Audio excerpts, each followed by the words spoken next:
कभी आपने ध्यान दिया है, घर में कुछ चीजें ऐसी होती है जो बहुत बड़ी नहीं होती, बहुत महंगी भी नहीं होती, लेकिन फिर भी पूरा कमरा उन्हीं की वजह से पूरा लगता है। शायद अच्छी डिजाइन की पहचान यही है। वो जगह को भरती नहीं, वो उस जगह को एक एहसास देती है, क्योंकि हर खाली जगह को भर देना जरूरी नहीं होता। कुछ जगहों को सांस लेने की जरूरत होती है, कुछ को रोशनी की और कुछ को सिर्फ शांत मौजूदगी की।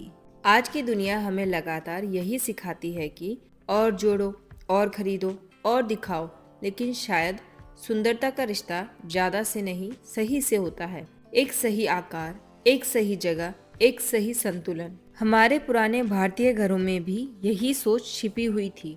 एक कोना पूजा के लिए, एक दिया रोशनी के लिए, एक छोटी सी सेल्फ यादों के लिए। हर चीज का अपना स्थान था और हर स्थान का अपना अर्थ।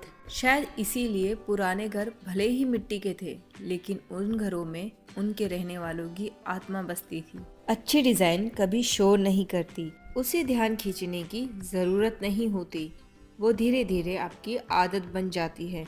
सुबह की पहली चाय की तरह, खिड़की से आती धूप की तरह, या घर लौटने के बाद मिलने वाली उस शांति की तरह जिसे शब्दों में समझाना मुश्किल होता है। शायद इसी वजह से कुछ चीजें सिर्फ सजावट नहीं होती, वो हमें हर दिन कुछ याद दिलाती है कि संतुलन भी सुंदर होता है, कि सादगी भी पर्याप्त हो सकती है, और हर खाली जगह को भरना जरूरी नहीं होता। कभी कभी उसे सिर्फ अर्थ देना होता है, क्योंकि अच्छे डिजाइन जगह नहीं घेरती, वो उस जगह को कहानी देती है, माहौल देती है, पहचान देती है, और कभी कभी घर को थोड़ा और घर बना देती है। और शायद यही वजह है कि हम सालों बाद भी कुछ घरों को याद रखते हैं।